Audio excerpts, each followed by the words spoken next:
You're in the right place at the right time, stretching from the distant spaceports of Black Spire and Mos Eisley, all the way to the jewel of the core at Coruscant and the bright center of the galaxy, slamming into your hollow projector like a supercharged nanoparticle of coaxium. This is the Star Wars Unfiltered podcast. I'm your host, John, and my co-host is Jason. And we're here to bring you your needed dose of Star Wars film, TV, book, comic, gaming, and collecting news. The date is March 22nd, 2021, and we got a couple Star Wars news items to mention here. We have The Bad Batch coming to Disney Plus on May the 4th. How do you feel about this? Are you excited for The Bad Batch? Not excited? How do you feel? I mean, I still gotta get through the Clone Wars. Oh, that's true. That's true. It's You did see season 7 of Clone Wars, right? no, I didn't. Oh, you didn't? No, and I need to. It's hard. It's hard finding the time to plop down. You're looking at the bottom of that mountain, looking at this giant peak above you. Yeah, you know what I need to do is, a long time ago, I sat, probably like 10 years ago now, I sat down and watched all of the, what is it, the X-Files? Yeah. And wow. I sat through all of them, and that is a slog. Yeah. And then later, well, it wasn't later, it was during. I knew that there was like a watch list, like if I wanted essential episodes. Yeah, and I could skip certain things and stuff. So the mythology. Yeah, the mythology stuff. I probably need to do the same thing with the Clone Wars. Right. I know that it's not quite like it's not like X-Files. There's not like a lot of episodes you can skip and stuff. There's certain story threads that are like not totally important and stuff. Yeah, for sure. And I think every time they do have a new release, I know they did this with season 7. They were like, oh, here's the Ahsoka episodes you need to watch before you see season 7. And so actually Disney Plus they have that list under, like, when you go under the Star Wars banner. Yeah. And you can do that. And I know that's probably what I need to do. Yeah. And you know what to do it. What was really cool, before Rogue One came out, their StarWars.com had a list of Rebels and Clone Wars episodes you should watch. And even though I had already seen them at the time, I went ahead and did it like a couple days before I saw the movie. And I didn't know exactly how they were going to be important, because some of them focused on Tarkin. Mm-hmm. And that was something that kind of gave me a hint that, oh, we'll probably see him in the movie. And I got to say that the episodes they chose were really perfect, because it added to the whole lore of Rogue One. But yeah, it's probably what I need to do is plug away at it in chunks of like, this is if you're interested in this character or this thing, watch these episodes, these other episodes for this character, and just like attack it in large chunks like that versus just sitting through on the plus all of those side. Episodes. On the plus side, at least episodes are only about 23 minutes each. So if you sit down, and even with breaks in one night, you could just sit for an hour and get through 3. Yeah. So at least that's something. But isn't there like over 100 episodes? I think there is. I don't remember the number, but in the first 5 seasons, I think they were still doing 22 episodes per season. And I think it was around season 5, basically when it switched to Netflix, and then they kind of had half a season near the end where it was like they were gonna continue the series, but then they didn't have time because there was the Disney buyout, and they're like, oh crap. And then that was what left a lot of things on the cutting room floor that then got released as the animatics, as bonuses, like on StarWars.com. There was like these episodes where they had the audio all done, but only animatics. And in some cases, there's been fan recreations of those, because some of it didn't come out on season 7. So, because like there's a whole thing where Anakin and Obi-Wan went to Utapau before Revenge of the Sith and had some kind of adventure there. But yeah, so Bad Batch, you know, you probably know the basics about the Bad Batch, probably from seeing imagery at like StarWars.com and stuff, but like it was this Clone Force 99. They were like kind of like all misfits because I don't know if it was something with their cloning procedure or if something went wrong, but like each one is super dedicated to their skills. So it's almost like Force 10 from Navarone, or like or one of those old 70s movies where it's like you got the knife thrower, the demolition guy, the tank, you know. Right. Well, And so don't they get introduced pretty early in the Clone Wars? No, he didn't show them until this season 7. Oh, But really? yeah, but fans had been, I think they had been mentioned as taking part in the Siege of Mandalore, which is what Ahsoka's dealing with during Revenge of the Sith. Um, they were mentioned for years, and they were in those animatics that didn't get released. So it was like there was this weird. It was almost like before Boba Fett was in The Empire Strikes Back. There was like this hubbub about like who is he and like what is he, and so it was like this upswell of fan interest before they actually saw it. I see. But yeah, that's the Bad Batch. But looks like a cool series, and I like that they tie into the Mandalorian because they have Finnick showing up, and then when she's younger, I guess, and since Asians never age, it seems in Star Wars also they don't age, so she should be able to pull it off realistically. Aging is very weird in the Star Wars universe. Yeah, it is, right? Anyway, that's coming May the 4th. And then there's more Star Wars classics coming to Disney Plus on April 2nd, including Ewoks season 1 and 2, the animated series, which I've only seen a few episodes of, and I have very vague memories of from childhood. I think I saw one episode as a kid. Yeah, because I don't think it got into heavy syndication or anything like that. No, it didn't. And there was there was like that VHS collection in the late 90s, like that and Droids got these collected. They kind of took like 3 or 4 episodes and then edited them into like a 90-minute video. But even then I didn't ever buy that or rent it. Because it was just like, it's Ewoks, whatever. But well, even with this announcement, if the second wasn't a Friday, I would suspect that they held off on releasing it not on the first because everybody would think it was a joke. Hey guys, here you go. And then Caravan of Courage, an Ewok adventure, the first Ewok TV movie, is included. And we also got Ewoks, The Battle for Endor, the follow-up from 1985, which I really like. It's really good. We talked about that in our first podcast.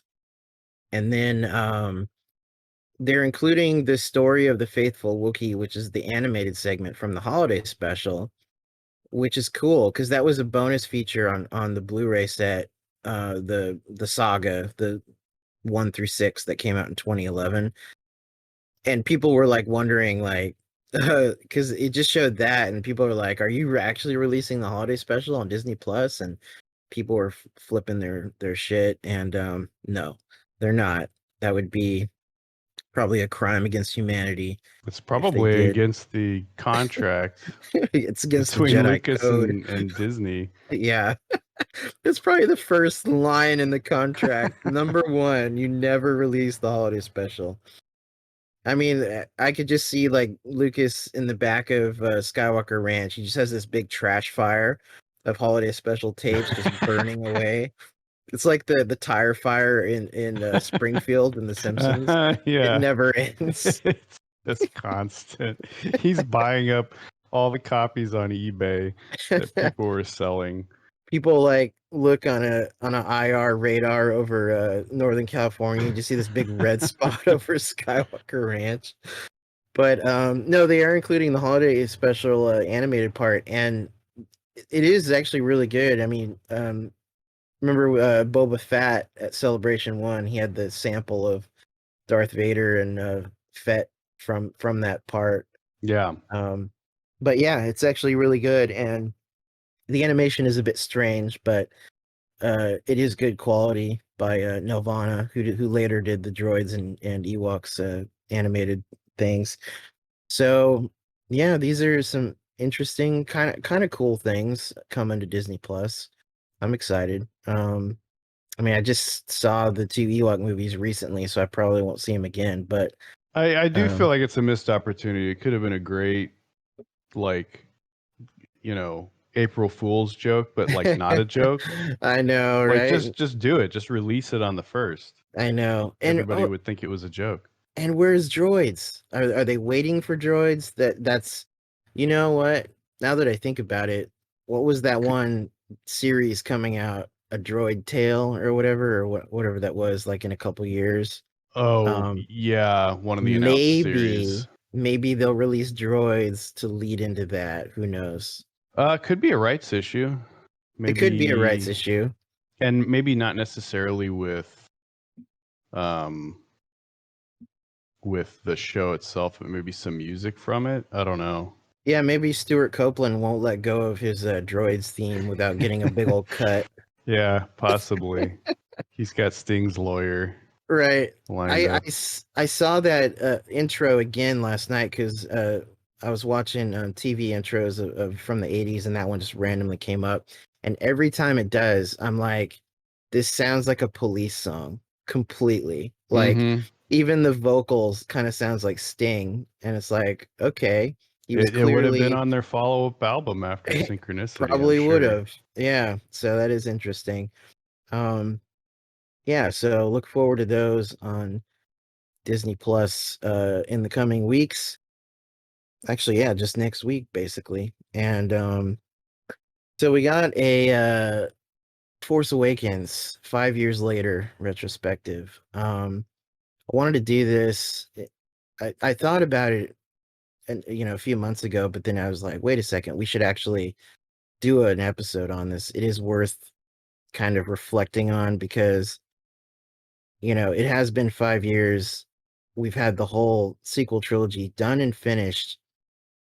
And it's interesting to kind of note how your perception of things changes over time. And obviously, with Star Wars, we have things go up and down in how we perceive them over the years. Even The Rise of Skywalker, I think when I first saw it, I was like, wow, that was the best of the sequels. And now I don't think that at all. Yeah. So once the sheen of the spectacle is done, it's good to kind of go back and reflect. So I'll throw the ball over to you first. What's some of your uh what comes to mind when you think of Force Awakens now, 5 years later? Missed opportunities. But that's in hindsight of seeing the rest of how the sequel trilogy played out. Yeah. When the prequels came out, as good or bad as they were, and some of the problems that we and other people had with them, we always wondered, well, maybe after the rest of the trilogy's out. This was, of course, with Phantom Menace, especially when the rest of the trilogy comes out, with hindsight, the 10 years later, how will all of it look together Yes. I and remember stuff. those thoughts. And they do pretty well, obviously there's things I think still that uh, would have worked better, but of course I'm not George Lucas, so Right. I'm not gonna presume to say, well, George, you should have done it this way. You should have Yeah. made Obi-Wan older and Anakin older and all this Right. stuff. Um, with the Force Awakens, I just remember the there was so much optimism, right? Like, we're gonna get a new trilogy. It's We're gonna gonna get all sorts of save movies. it's gonna save Star Wars from our somewhat tainted memories of the prequels. I don't mean us personally per se, but Star Wars fandom as a whole. I feel like there was Well, still objectively, we can say that, like, the prequels had problems. there They, was resentment. There was resentment, yeah, especially not so much among the kids that grew up with the prequels, but the older fans, older than us even. There was a feeling that The Force Awakens was the savior, that was going to be the return to the classic trilogy, and especially with the, going back to more practical effects and sets and less blue screen, which was good, man. The effects were top, like 110%. ILM doing their best work ever up to that point. And even like the practical stuff, I mean, it was just so nice seeing, like, stuff that it's like, yeah, you could tell it's like an animatronic little bird or something like that, but it's just nice that it's there. Yeah, there's something to be said for that. It's like the old days of the cantina and Jabba's palace, just seeing real guys just sticking their hands in like a puppet, basically, for a lot of shots. So and obviously the dialogue was a lot better. Yes. The humor was, I think, one of the strongest points of the script, because we didn't have a lot of humor in the prequels, and what humor we did get was kind of stilted. Yeah, well, I mean, I laugh at I would things. say George isn't a comedian. I always laugh when Jar Jar steps in that the shit. poodoo. Yeah, the poodoo. 20 years later, I still laugh at that stuff. I laugh at it too. No, it is funny. I do laugh at Jar Jar stuff. Probably, I don't know, me and you were almost like Jar Jar apologists in a way. It's like no one else kind of got the joke. Like, well, I would say part of it too is just, it's kind of funny thinking about how much he pisses off some people too. I know.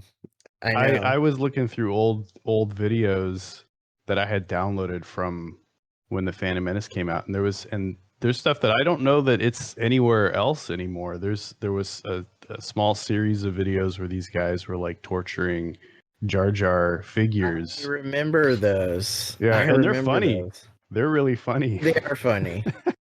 but yeah, it is over the top. Yeah, but so there was kind of a more, even though overall the movie had a more serious tone, darker tone maybe than the prequels, or at least the Phantom Menace. Yeah. There was good humor. Some of the humor was like misplaced, I feel like, but it was good. It still made you laugh. I think I think the humor in The Force Awakens, and seeing it again last night, especially to refresh myself, I think it's a lot better than the humor in The Last Jedi, which hasn't aged well, which I thought initially at the time was pretty funny, but really aged really badly quickly. But I can still laugh at things in The Force Awakens, and I think part of that is Harrison Ford, because his delivery of things is timeless. Yeah. So a lot of the humor that I think is the best in the movie centers around Harrison. Whether it's 100%. I mean, if I think of the funniest part in the movie, it's Harrison, telling Finn that the Force doesn't work that way.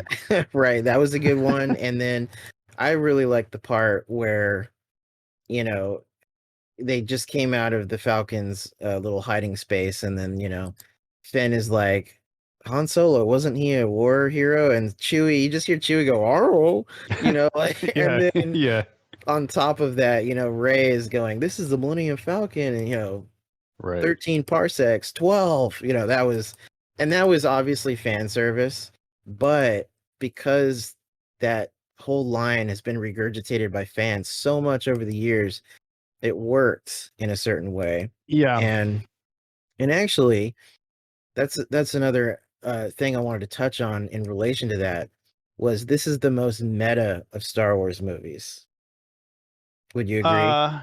Yeah, and I think, well, part of that I think is the fact that it's what they were calling a soft reboot, which I feel like was just an excuse for why the movie was a retread of A New Hope. They were obviously playing it safe, but at the same time, it does repeat those symbolisms that even go back to the Phantom Menace, where the trilogies always repeat these themes Yeah, It's the as ring Lucas would cycle. say, it rhymes. It rhymes.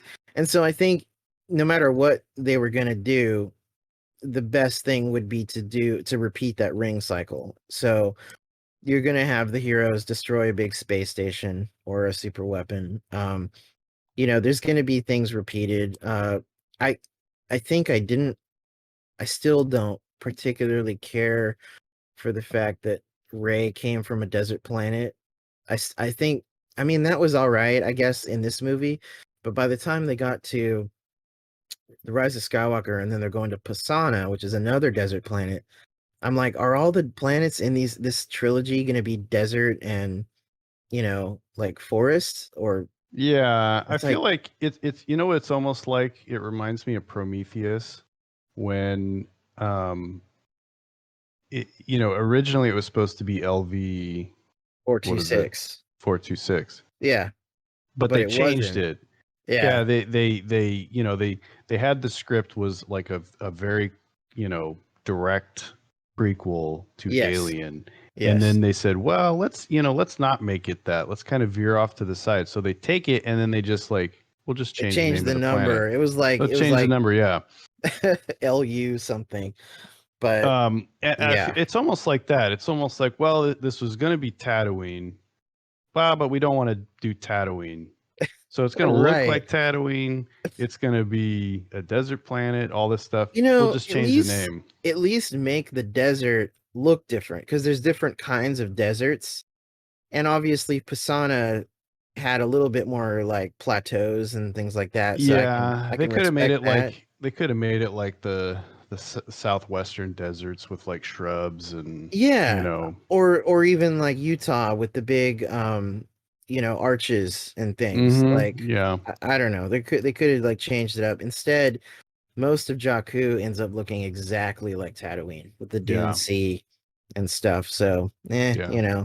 that's a nitpick, I guess, but it's just one of those things. And so, you know, but going back to what I was going to say about the meta also is that because this came out 33 years after Return of the Jedi, or 32 years, um it's it's funny because then that in real time in the movie timeline it's 30 years after. So you have the characters reacting to things as if it is history, like the Mm-hmm. fans reacting to what's almost mythologized in our past. So Yeah. it's like, hearing Ray and Finn talk about Han Solo or Luke Skywalker, like there's these legends. That was kind of cool in a way. I kind of like that. And then even seeing the Star Destroyers in the sand and like the destroyed X-Wings and the AT-AT just kind of sitting there, it's almost like a kid's sandbox. Like it's just these old relics, just kind of like tossed aside and forgotten. And Well, yeah, it's almost like by the time of A New Hope, Jedi were kind of forgotten. yeah, It'd be the same. The heroes of the rebellion would kind of be forgotten or, yeah, because shrouded the, in mist. according to the novels and some of the canon and stuff, once the Empire was defeated 1 year later after Jedi, the New Republic had its main fleet that it kept at the Hosnian system to kind of patrol, but basically they disarmed most of their fleet because they're like, oh, there's no more Empire, which I still think to be really naive. I don't know why Yeah, a little bit. I don't know why they decided that in the canon, the story group or whoever whose idea that was, but because I kind of preferred the Legends continuity of more splintered factions of the Empire that continue to fight for years and years. Obviously, I kind of feel like they're retconning that now with the Mandalorian Yeah. and Gideon's thing, and now there's Thrawn out there. So I think they're kind of pulling back on that, and they're saying there is splinter factions, which is Mm-hmm. good. Uh, but that was just where am I going with this? It was a um just one of those things. So it was like, you have like I was saying, these mythologized, relics of the past. Um, But I like that. I like that Rey, her home is like inside of an AT-AT. That was kind of cool. And then, she's putting on the old X-wing helmet, and it's like she's like one of us. She's a kid finding this in her dad's garage or something. And yeah, I think that was the intent. Yeah, it was kind of cool. Yeah, the smaller set pieces were really cool, right? Like the overall setting, like Jakku, it's a desert planet. I mean, come on. But, having a blown out Star Destroyer, having a, wrecked AT-AT, was cool as far as the Jakku set pieces. Even the little outpost was cool just because, it was different. Yeah. Unkar Plutt, played by Simon Pegg. Yeah, that was cool because it wasn't like, because, in the Phantom Menace, Mos Espa, it's Mos Eisley, Yeah, it's just a different city, same thing, which, makes sense. There's not gonna be that much difference on the same planet, but yeah, those set pieces were really cool. Though other stuff was, one thing I noticed is Maz's cantina or whatever was way too bright. I mean, obviously that was like a facsimile of the cantina in A New Hope. But it was like, I don't know. You go to a bar, even in real life, it's like super dark. It is. Barely see in anything. Yeah. It was just too bright. It's like they walked into a Denny's. No, I know. Yeah, I just need those 80s smoke rings over the smoking section, and then it would be just like one. But yeah, maybe there's these big doors that let in light or something. You're right, though. It is pretty well lit in there, like with daylight.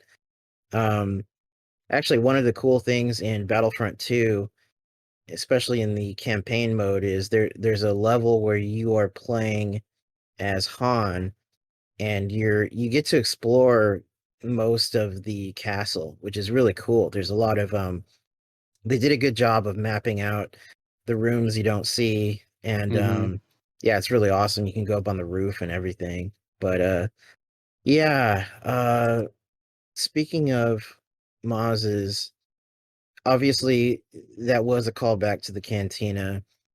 It was nice seeing real puppets again. Real makeup effects. Obviously there's a few CG creatures thrown in there, but you can barely tell the CG's so good. Yeah, it really was. And I think Maz is an interesting character. I think she was best obviously in The Force Awakens. I feel she got watered down and just not used quite right in the next two, I feel. I mean, she was all right in her hollow appearance in The Last Jedi, but especially on The Rise of Skywalker, she was just kind of there just to kind of like repeat things that Leia was saying, or to give Chewie his Yavin medal, and it was just kind of like, I don't know, it's almost like they didn't utilize her as well as they could have. Well, that's a whole nother thing. That is a whole other thing. I guess we'll get to on our the 5-year. mess. Yeah, the mess of The Rise of Skywalker. Release the JJ cut.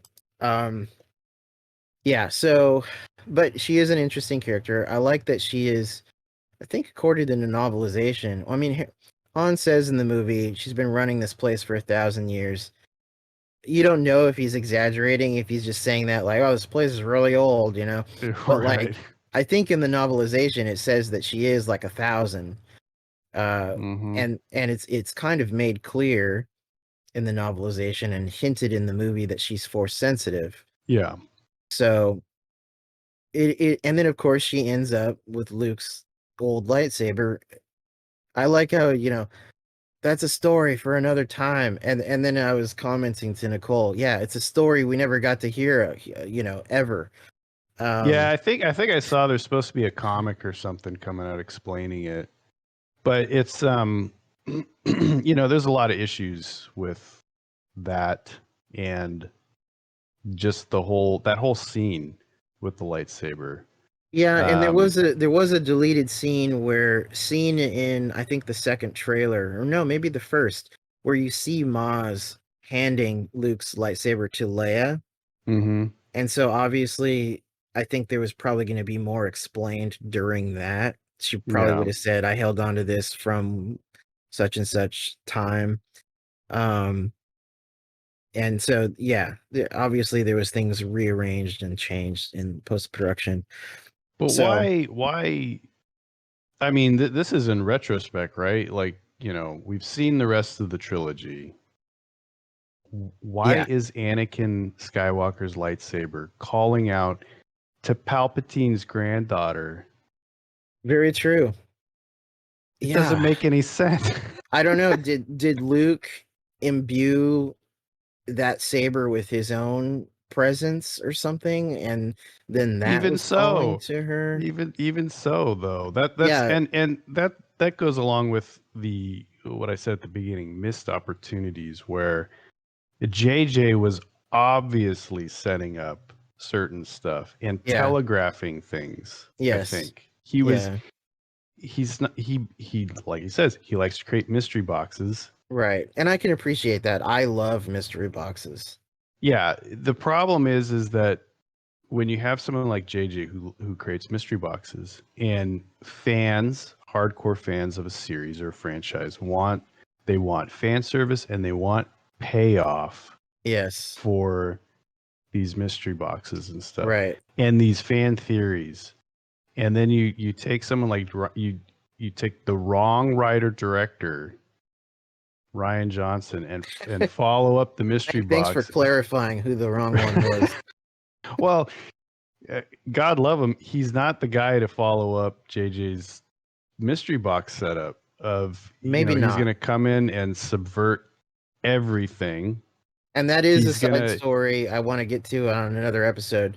But I will say, as an aside, I loved the subversion. It was other things I didn't like about that movie, but that's a well, whole other that's a thing. subvert it in a satisfying way. Uh It huh. is not what he did was not satisfying. And I'm not, it's not, this isn't the Ryan Johnson, turd hour or whatever. I think he's a great There goes writer. He's a all great five of our listeners. he's Click. he is a great director. He's a great writer. Just not right to follow up what JJ does, which Yeah. he sets stuff up. He does not execute. Yeah. JJ's Yeah. not an executor on his own stuff. I mean, which is No, he's often not. I mean, sometimes he's really good at these mysteries, but then the payoff is oftentimes very disappointing. When I don't quite remember the whole movie, but I remember with Super 8, there was obviously a lot of cool mystery about what this kind of thing is throughout the movie that's affecting these kids, and they're seeing this like alien kind of thing. And I don't quite remember the ending, just that it was disappointing. So, yeah. Well, it sort of goes with I would say it's sort of like the shark in Jaws or the Wampa in Empire Strikes Back. yeah, the more you see. Sometimes, sometimes the more you see, like, is less effective. Yep. It ruins it. Sometimes the mystery box should remain a mystery. Like, Yes. I won't sit and complain about how the lightsaber found its way to Maz. Yeah, and I You don't know, in general. because it's like, oh yeah, it's kind of a mystery. It's kind of a fun thing to theorize about. Like, it was really cool after the Force Awakens to theorize, like, you know, who Snoke is, Yep. where he came from, um, like, is it like a Force sect similar to like the Sith and the Jedi? It's like a completely different sect of Force users Right. from the Is he unknown regions. That's what is we he talked Mace about. Windu? Is he Mace Windu come back? Is he Ezra? There was like YouTube videos for every character you could think of that hadn't been Is seen. Ezra the little kid? Yeah, from Rebels. Oh, from Rebels. No. The kid, I still think it would have been cool if he was Oh, the Broom kid Boy. from, no, not Broom Boy. Oh, too The young. the youngling that has the speaking line when Anakin goes to slaughter the younglings. Skywalker. Yeah, he looks like him. Like if you put them side by side. That you're right. There was Snoke is the youngling. And that's that's just an example. It's fun to think about who Snoke is and all that stuff. No, and then really you got was. like that picture of Ryan sitting there with his Palpatine. Well, sort of. It doesn't even.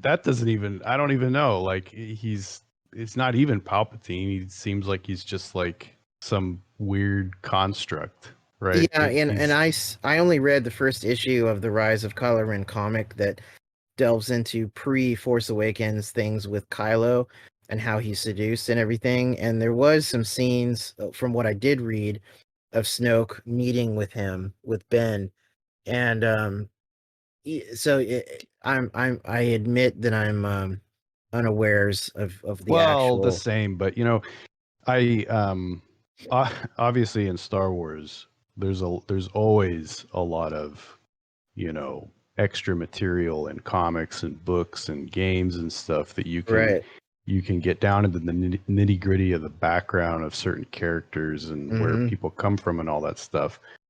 But it sometimes you shouldn't have to do that for certain characters. Or if you don't, you just don't. Like, we didn't know where Palpatine came from forever. And even when we found out, we saw him in the Phantom Menace, we still didn't know where he came from before that. I know.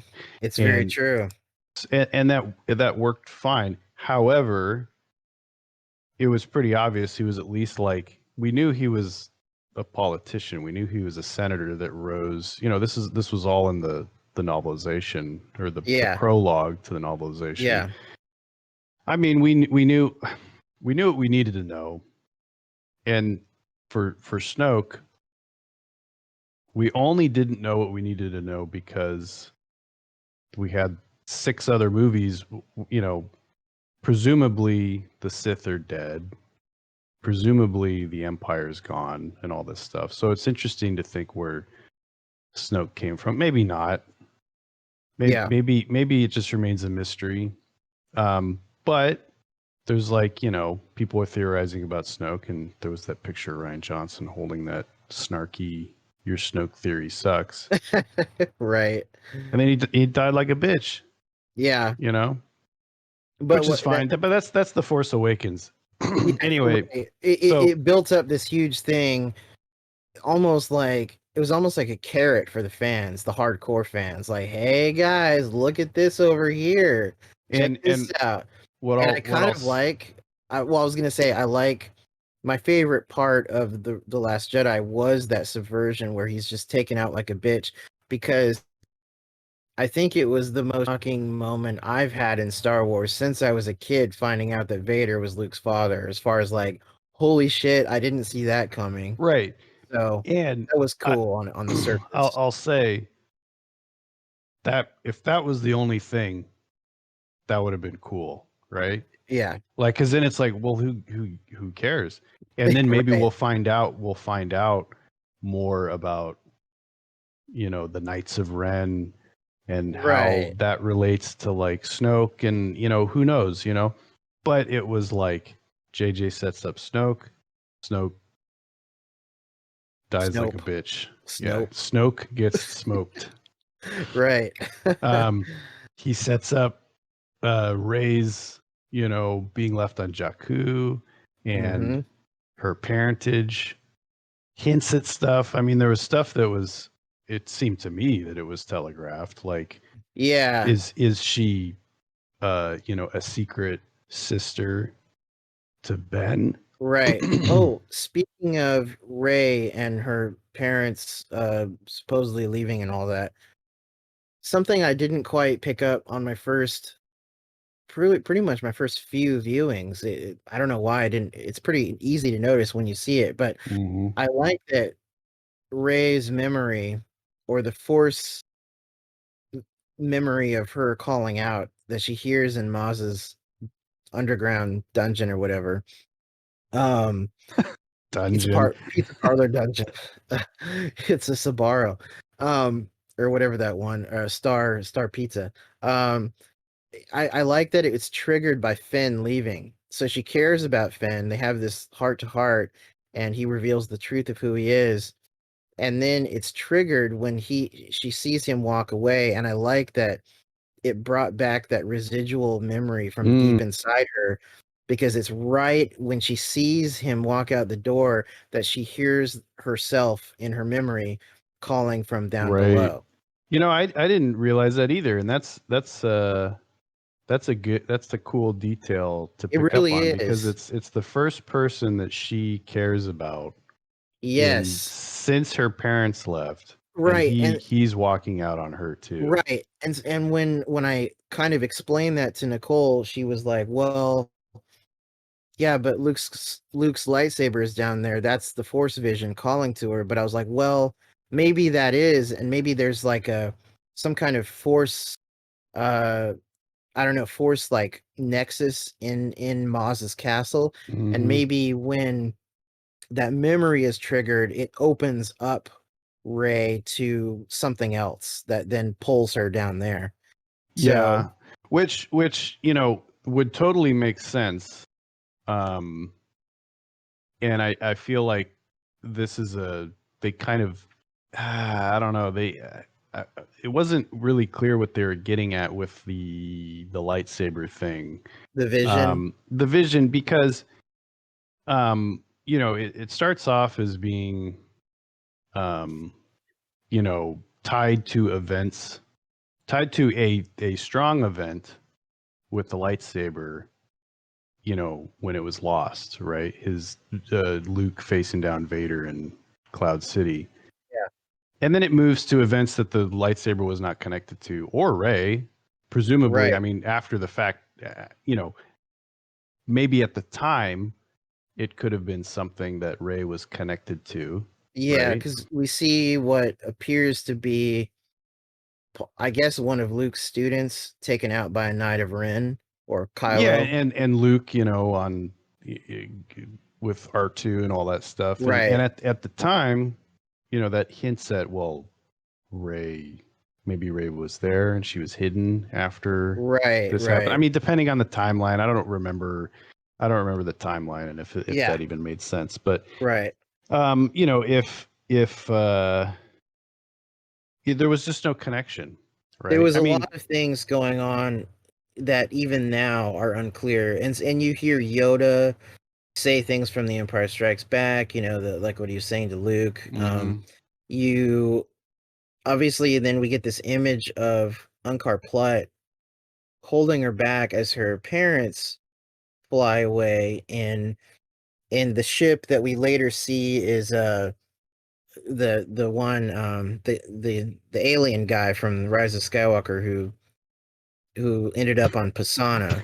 That's that's how much we care about these sequels. Oh Is God, I we know. we don't know the characters' Don't know the names. name. It's been a year, and I don't even know the name of the guy. I don't Well, know. who It's like cares? It's like who cares the character, yeah, it's you the know? guy. It's the guy, dude. I know, right? It's like the guy that Lando and Luke were tracking like 15 years earlier Oh my or god. And whatever. that we don't need to talk about it, but it's like, how, oh, come on. That's what I want to see. I want to see Luke and Lando on an adventure together. Finding Lando a wife, during the Corellian crisis. Yeah, and maybe Yeah, we'll get that. We'll get a reboot of the Corellian trilogy. don't hold your breath. Anyway, so that scene, it just gets confusing. Although, if it's just like you said, like a force nexus of like, Yeah, it you could know, just be all these things just thrown against the wall, and we're supposed to make sense of it, I guess. I can look at it that way, and I can appreciate it for being confusing. It doesn't have to, not everything has to be explained when you're kind of throwing all those things. I will say well, about this is that another scene, mystery box, it's another mystery right? box. I will say the one thing I really love though about that scene, and then which added a big question mark at the time, was Obi-Wan's lines in it, which is a combination of Alec Guinness and Ewan McGregor. Mm-hmm. And for anyone who doesn't know, and I'm sure all the hardcore fans already know, and I didn't find this out until Ewan, I think, came on, I think it was Jimmy Kimmel, and explained that, he did some ADR for the movie. And so basically there was a line from Alec Guinness saying the word afraid, probably when he's talking to R2 to come out from his hiding spot, like, don't be afraid, my young friend. And so they chopped off the A and the D, and so it sounds like he's saying Ray. And then Ewan did the ADR for These Are Your First Steps. Now, whatever that means, in the long run, I just think it's awesome that Ewan and a little sliver of Alec Guinness's spirit is in The Force Awakens. Yeah, that's just probably cool. the intent. Yeah, it is really cool. So I don't know. Have you speculated on exactly what that line entails? Is it just meaning It's like just a callback to Obi-Wan telling Luke that he's just taking his first steps into a much larger world. I guess it was, and it is funny though, because there was speculation that she was a Kenobi too. Well, that was one of my points that I brought forward, because that was my main theory. I subscribed to the Kenobi theory, not just from that, but the way she snuck around Starkiller Base was very Ben Kenobi like in A New Hope. Yeah. And she seemed to have a knack for force persuasion. So at least a knack. She did it without any training. No training. So that tells you how good she is. Now, should we talk about Rey's Mary Sue abilities? It's something I actually don't have a major problem with. You've known this because I've mentioned it. For some reason, like, of all the things I could criticize about the sequel trilogy, and there's a lot of things, I just don't care. I don't know. It's weird. I don't care. she's powerful. Okay, cool. Again, it's something that when you're in the thick of it, it's annoying, right? Like oh man, everything's just coming easy to her. She's lifting 30 rocks at once at the end of The Last Jedi. That's that's the next movie. But yeah, she's doing like force persuasion. She's calling the lightsaber, right? Anakin and Luke's telekinesis, super, soon and easy. Kind of far too. It went like 30 feet. And against Kylo, right? Yeah, like Kylo's, Now, to be fair, she had a staff on Jakku. She had obviously fought with her staff a fair amount.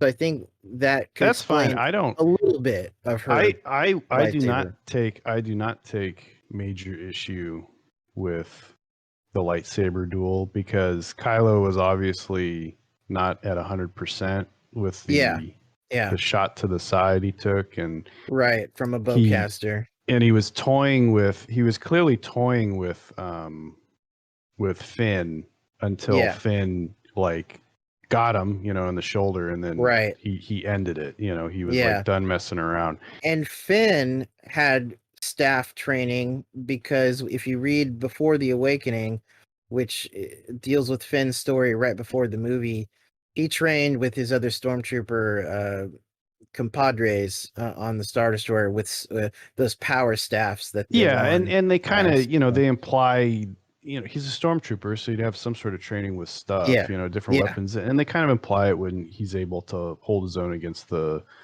stormtrooper with the shock stick thing. Everyone called him Trait, or but he had another name. I can't remember what it was. So I don't take issue with that. And only in hindsight do I take issue with the other stuff, because again, at the time there were theories that she, by the time that she went to Jakku, she was old enough to get a little bit of training. I mean, the younglings were getting trained super young. Yeah. She would have gotten training. So maybe they were, she was unlocking hidden memories, maybe her memory was like suppressed through the force or something. There's 100 different explanations for why she was doing what she was able to do. It's only after watching the other two movies that it doesn't work. Yeah. It's only by virtue of that she's a Palpatine. And it's funny because the intent behind Rian Johnson's Ryan did was it brought it back to sort of I guess you would call it democratizing the Force, in that you didn't have to have like a special bloodline to be powerful in the Force. Not that you did anyway, but it obviously helped some people. But well, yeah, I mean, it's something that runs in your family, but at the same time, you could pop out and be powerful with the Force. It didn't have to be hereditary, right? Yes, and it was never that way. It never had to be hereditary. Yeah, there was never anything written down that said that's the way it had to be. I mean, going back further, the other funny thing is that it never was that, because the Jedi Code forbade marrying and stuff. So it wasn't like the Jedi were breeding themselves. Right. They were finding kids that were just born with naturally, just out of nowhere, basically. Or the parent didn't get found and they passed it along or something. Right. So, but Ryan's intent was to, show like, she doesn't have to be anybody. She could be a nobody, quote unquote nobody, and be powerful with the Force. That's fine. But then JJ comes back and says, well, no, actually she's a Palpatine.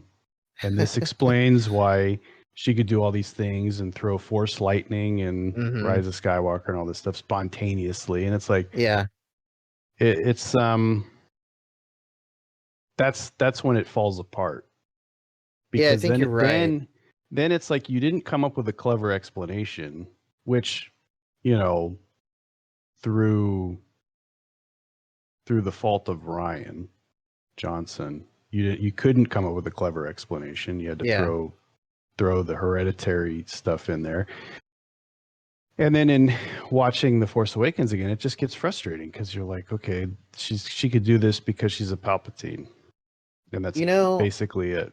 I think this is an example of one of those things where, and I think people forget that the classic trilogy was, even though there was a through line and an overarching plan, a lot of stuff was still made up at the time. Yeah.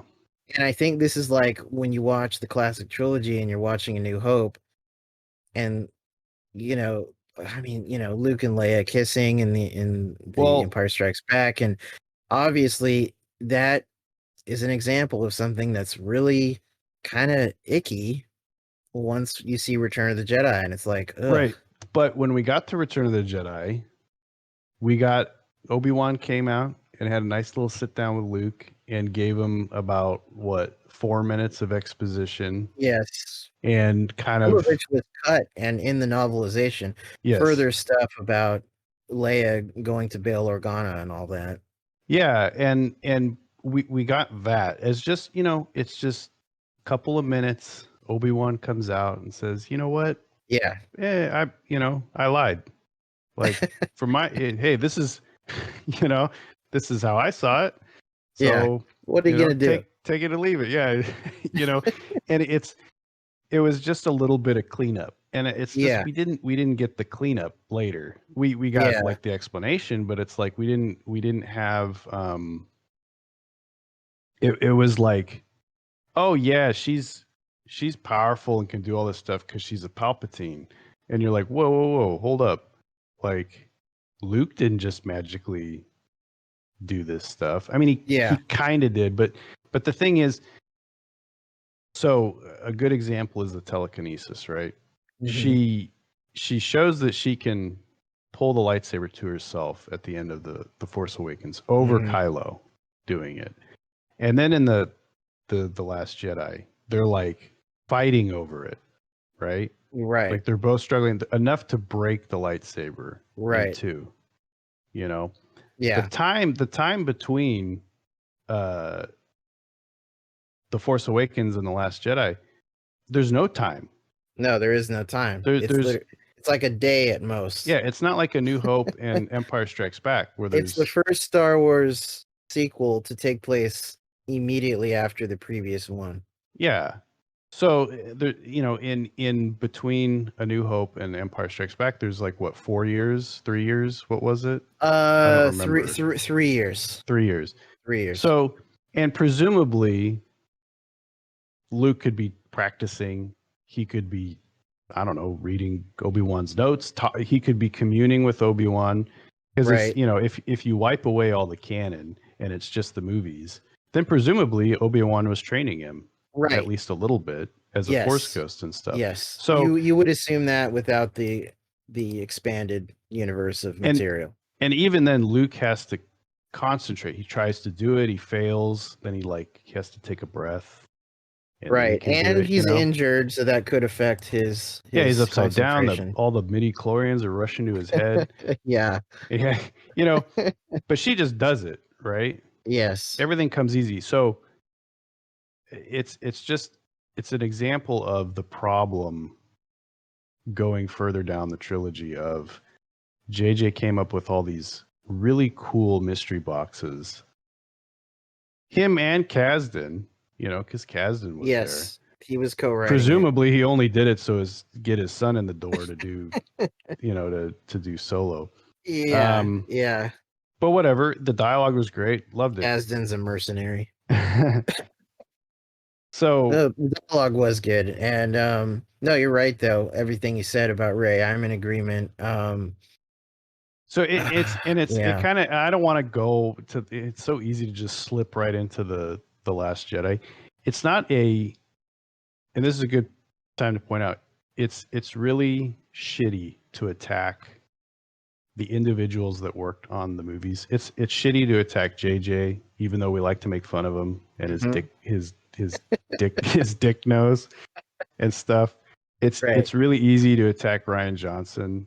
It's really easy to attack Daisy Ridley, and John Boyega, and Kelly Tran and stuff.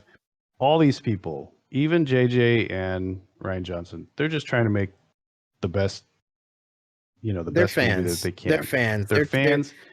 They have their vision, and they're trying to do that, and it just might not align with other people's visions. Right, and this is an example of why a producer is super important on movies like this, franchise movies. Someone, and JJ should have done this. I don't know if it was him or Kathleen Kennedy or whatever that didn't have this set up, but someone to make sure everything's consistent, because even going back to the issues in the original trilogy, you still had Lucas and Kurtz, at least, up until the first two movies, and maybe those Return of the Jedi changes. Obviously, they didn't have Gary Kurtz there anymore, and maybe it would have been smoothed over, like the Leia stuff had smoothed over more than it was. More than it was, but it still got smoothed over. It did. The thing is, the thing is that it didn't go from it didn't go. The Empire Strikes Back didn't veer off, into the weeds a bunch. It was A New Hope, bigger and better, and darker. It kind of twisted and turned, but it didn't just like drive off the road completely like The Last Jedi did. And if it had, we might not have even had a third Star Wars movie, and it would be seen as like, it'd be like the King Kong Lives, where it's just like, all right, that's the end of that. Bye. And that's kind of the thing, right? Like there were people, people love to point out that on the prequels, Lucas didn't have people pumping the brakes on his stuff, just a bunch of yes men. Right. And it's whatever. We're not talking about the prequels. So I don't want to get into that, but there was no one to pump the brakes on Rian Johnson. And I feel like it probably should have been JJ. If he's the one that created all the mystery boxes, he should have. And he had an executive producer credit on The Last Jedi too. Yeah, but That that producers, never there's so many means producers. anything. I Yeah. know, but yeah, the executive producer, that's just Spielberg putting his name on everything, when he So I does it. mean, we could talk about this. We could talk about Ryan Johnson and the issues and all that stuff forever. Really, what it boils down to is JJ set up all these great mystery boxes and stuff. And in watching The Force Awakens again, 5 years later, after all the other movies had come out, it's just kind of disappointing, Mm-hmm. that things weren't handled great, I guess, is Yeah. the way to put it. Yeah. There's a lot of headcanon that has to happen, which is unfortunate. Yeah. And it's just it's just missed opportunity on I a lot of do. stuff. Well, one thing as we go further into things in the movie here, because I have a bunch more I want to talk about, but kind of scene by scene. But this goes into that because I think yes, everything you said makes sense and it's very true. And I think The Force Awakens, if you go scene by scene, it has a lot of great moments. So Let's it's let's a weird thing yeah, where let's do that because we could sit here for 4 hours yeah, nitpicking this movie to death and right, all the right. problems with the Well, movie. right. That's When why last night when I watched it, I wanted to take notes as I saw it through the movie in a sequential order. So that way I could remember things. Because yeah, it's easy to jump around and talk about thematic stuff for like you said, for hours or days. But yeah, there is individual scenes that I want to point out, whether good or bad, and yeah, what. so let's do that.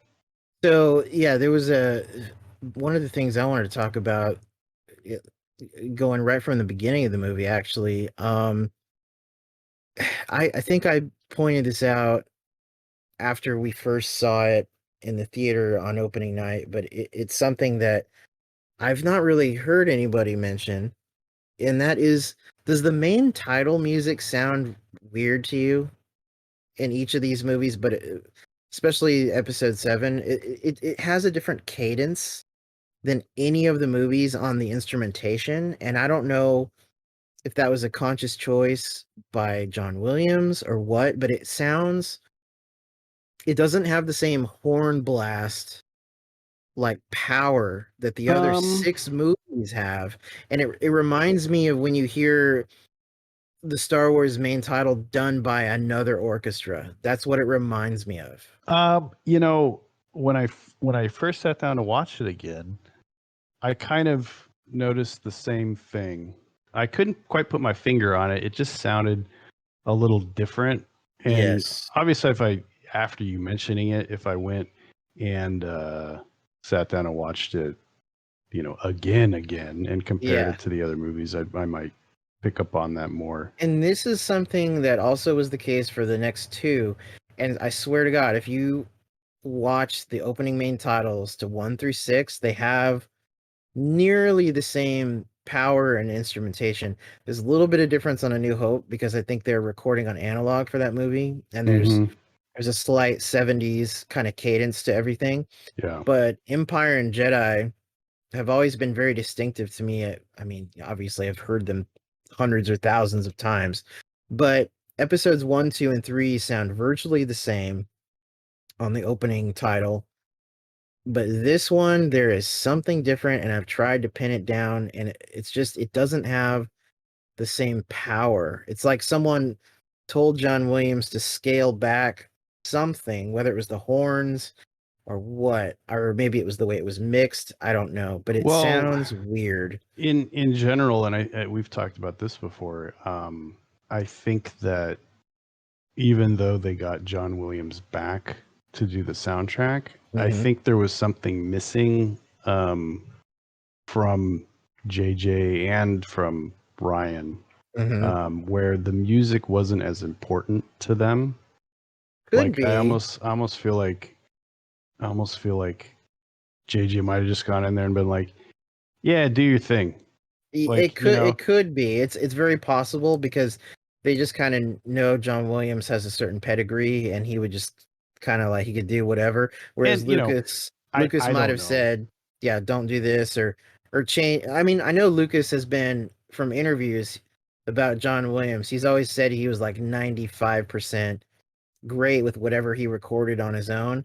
But then we know from the outtakes and alternate versions of themes on especially the classic trilogy, there was things that were altered, probably at the direction of Lucas or whoever, where because like the Sail Barge Assault has a whole different soundtrack, and they went ahead and redid that basically as the retread of the TIE Fighter attack from A New Hope, Yeah. just updated for Return of the Jedi. And you know, So I say that not knowing yeah, that could not totally not be the case. But well I we get the did, feeling that maybe that was the explanation for that. yeah, For the and music not being quite up to snuff, I'd say. It's yeah, good. we've talked about this before where John Williams always creates two or three really good main themes for these movies that are classic, like Rey's theme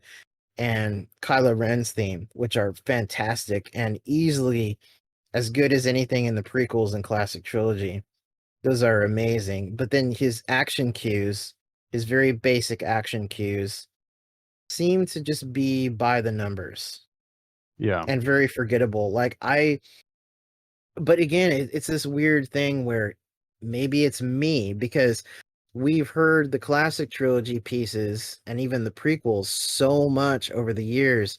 We're familiar with them, and we can kind of like we can hear a few seconds of one and go, "Oh, that's from the Phantom Menace. Oh, that's from Return of the Jedi."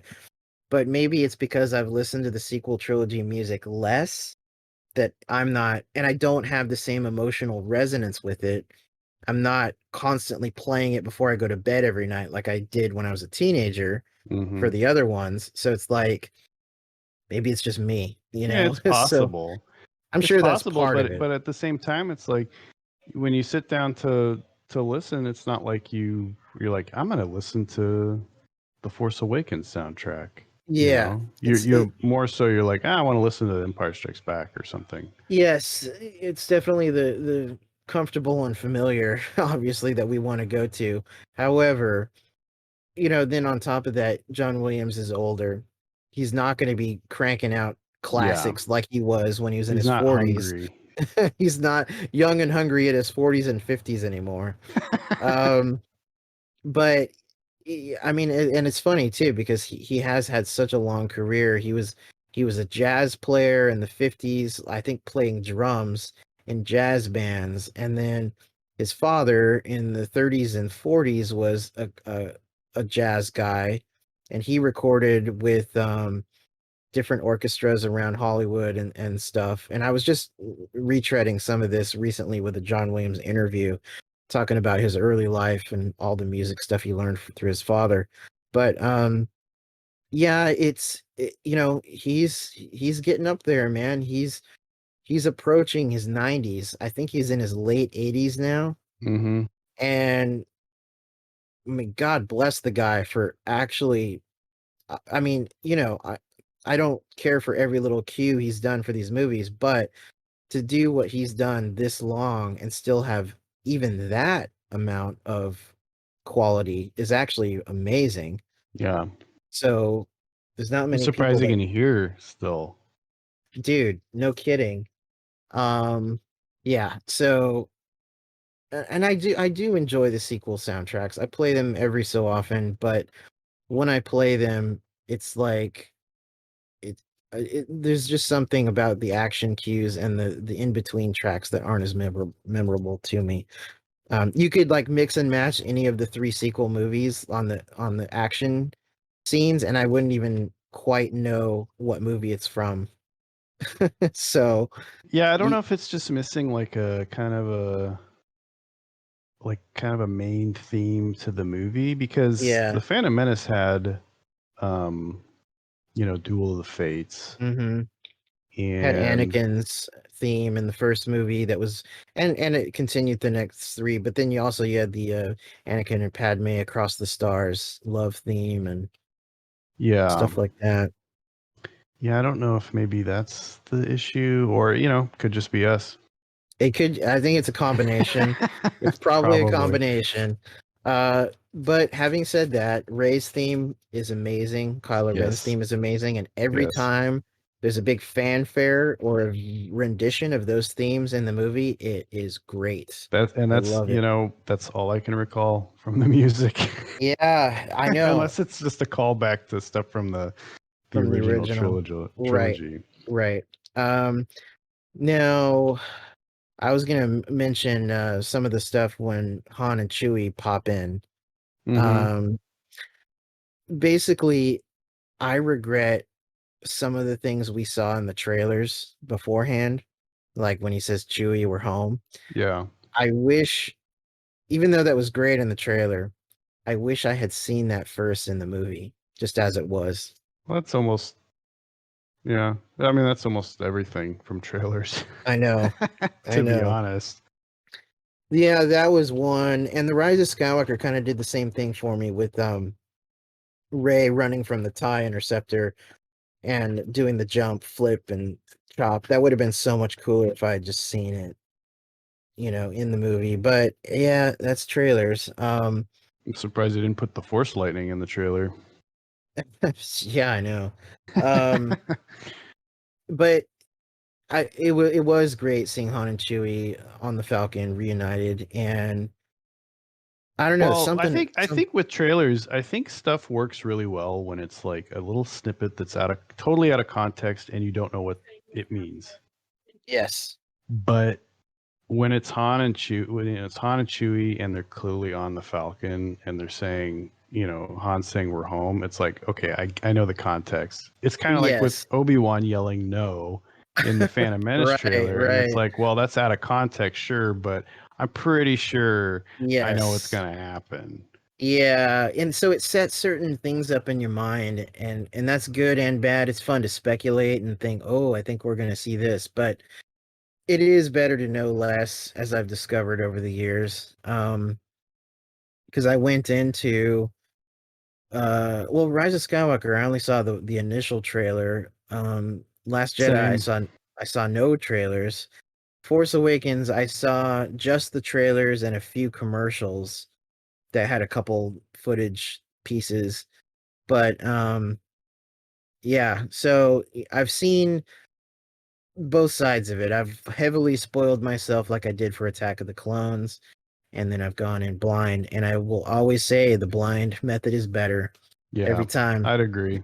It's hard to So, do, but especially with social media and stuff and just scrolling through Facebook, the stuff yeah. will get spoiled. It's really frustrating. Yeah. Now also the Rathtar scene. I get such First of all, it's a funny scene. It's not my favorite in the movie by any means. It's just kind of like whatever. But there's a lot of humor. I like seeing like Han punch the guy and then like toss him into the Rathtar.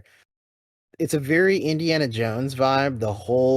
It's weird. It's like Indiana Jones meets Alien because the corridors look just like the Nostromo. Yeah. They're very similar. They got the caution lights and the grating and everything. And Although I would say, kind of like the cantina scene, it's lit a little yeah, too bright. yeah, you're right. It could afford to be a little darker. Um, the Wrath Stars are interesting. They're almost like these giant rolling balls of teeth and tentacles. And it I think I even joked, I don't know if it was the first viewing or later ones, but I was like, it's the ball and Raiders. It just has tentacles, it's rolling after him. You can't escape giant rolling things. Yeah, I don't know. What do you think of that whole scene? It was good. One thing I had I guess an issue with was the two gangs were just way too human. Yeah. I wanted more aliens. I mean, there was the cyborgs behind Yeah, but that doesn't Balatik. count. Yeah, I know. That doesn't count. I want No, you're right. aliens. And there were a lot of aliens in the movie in general, but No, that's it true. was just it's kind of when you think of very human groups in Star Wars, you think of Imperials. Yes. And I just would have liked there to be some more diversity in those Right. gangs. Yeah, that's ironic. You want more diversity in your Star Wars. You want more alien diversity, though. I get it. Yeah, because we saw some alien resistance members in the base, and yeah, there was aliens here and there, but yeah, you're right. Uh, there was some interesting behind the like background stuff on those gangs in the visual guides. I think Kanji Club was a hut aligned gang. I think that I don't know if it was they were with one of the huts in the Nal Hutta system or if they broke off from the huts, but they were aligned with the huts. So that because that kind of makes sense. That word Kanji Club kind of has a Huttese kind of feel to it. So Mm-hmm. that was pretty cool that that was that. But yeah, there was just kind of whatever, and then they go into hyperspace. And then regarding the First Order, the whole scene with Starkiller Base. Now, what was interesting, we didn't see much of Starkiller Base prior to the movie. They were kind of mum about it in the advertising. We saw the laser go past the screen with Kylo in one of the trailers. Yeah. But we didn't see much of it, and then I think it was the poster where I first saw it. People were like, "What the hell is that?" And so that was kind of interesting that they were quiet about that. And then um now also what's intriguing, uh now I know I talked about this with you probably a few months ago because it connected to things in Jedi Fallen Order. But do you remember what planet Starkiller Base is? What, off the top of my head? Yeah. No. Well, Jedi Fallen Order deals with it, and I don't know if I should tell you or because I know you wanted to play the game. No, we've talked about this. Okay, I figured. So I know that it's in Fallen Order, right? okay, yeah, yeah, they explain it in there, and it's actually in. This actually retcons it into a bunch of things that were even in the Legends continuity. So it's a planet that goes back to about 2001, I think, in stories.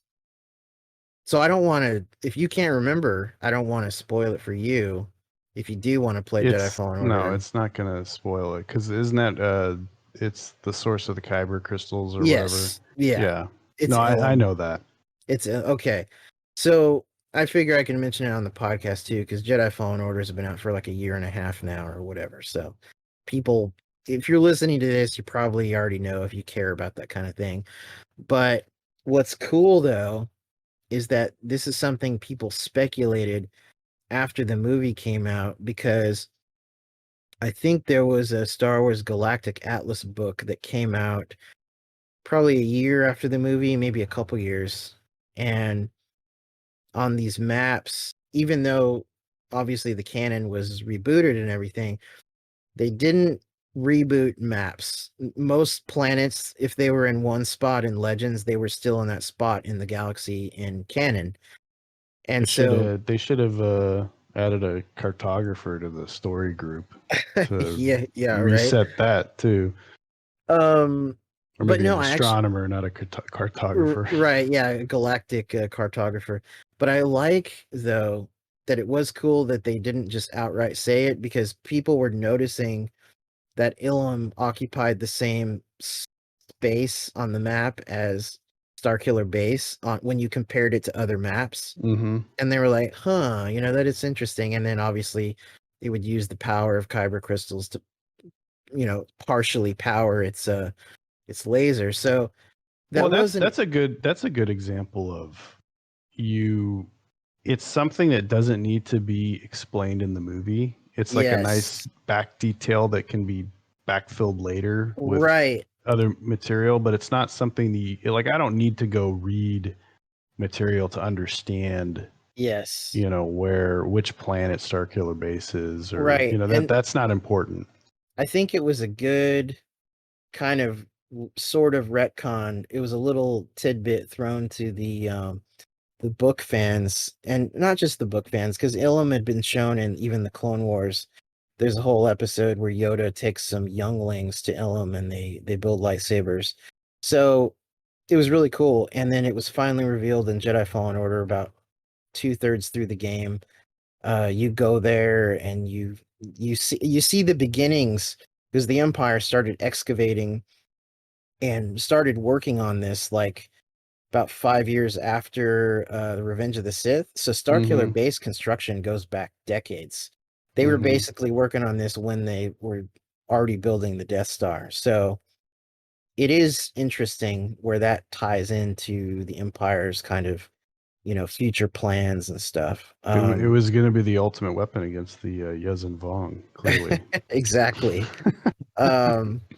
But and then also in regards to Starkiller Base in the movie, there's the whole scene where Hux gives his speech about the New Republic and how they'll be destroyed and all that. And I gotta say, it's a pretty cool scene. Hux is much more threatening in this movie. He's Mm-hmm. actually a threat. His acting is good. His lines are good.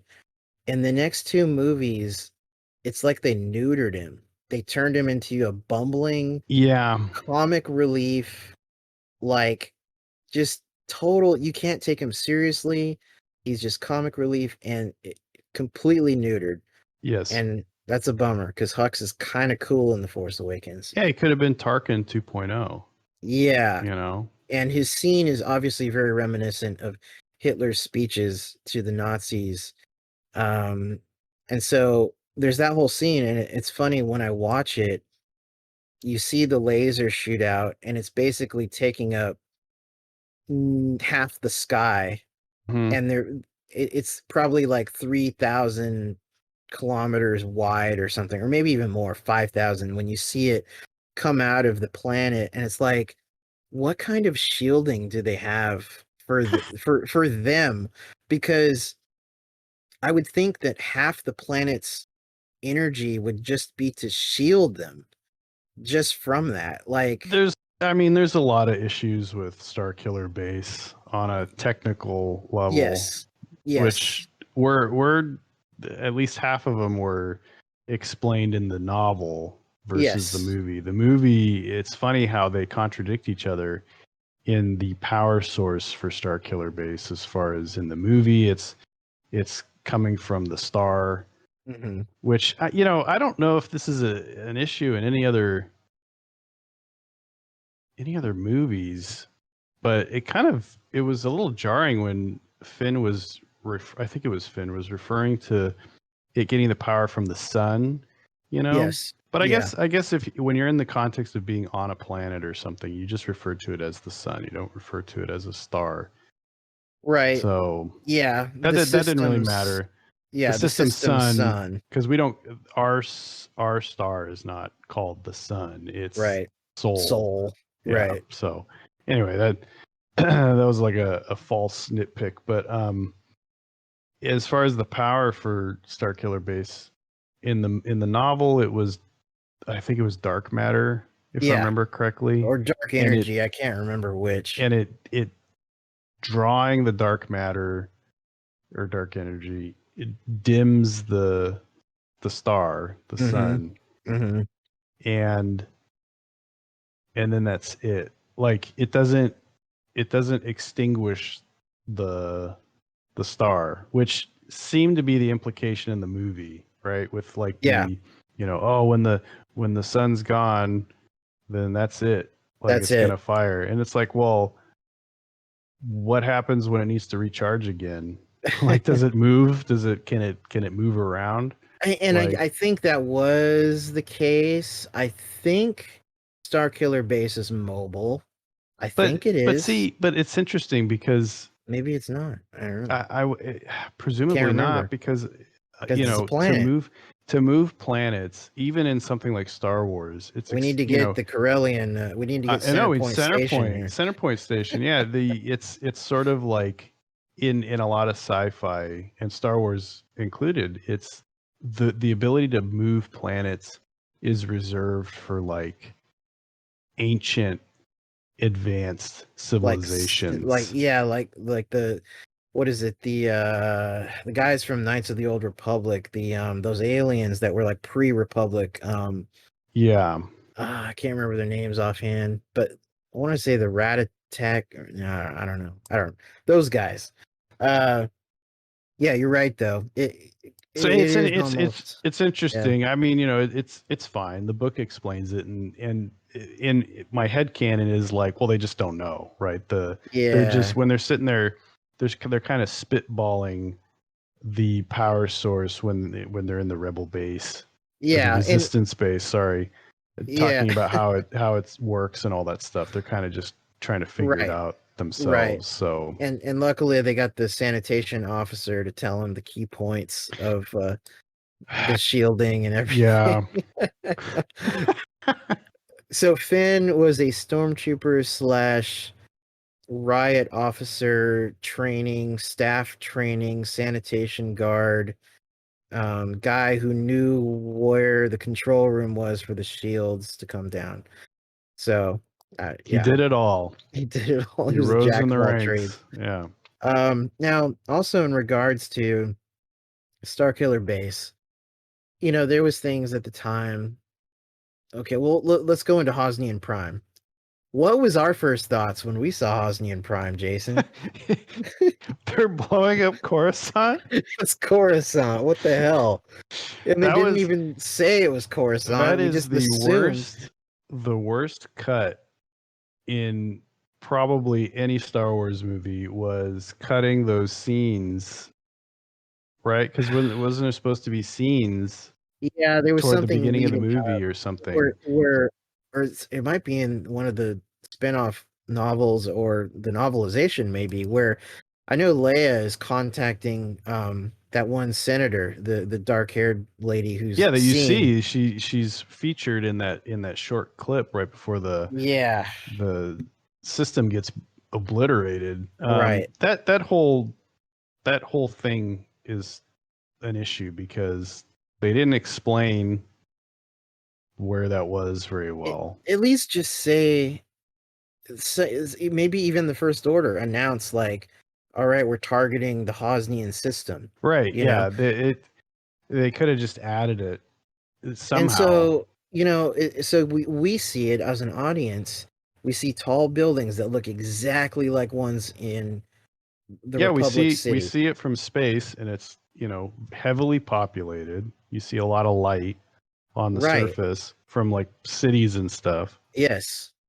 Um, yeah, that was an issue. And then of course they could see that happen from Now, yeah, that was the other thing, and that was Maz's explained. castle.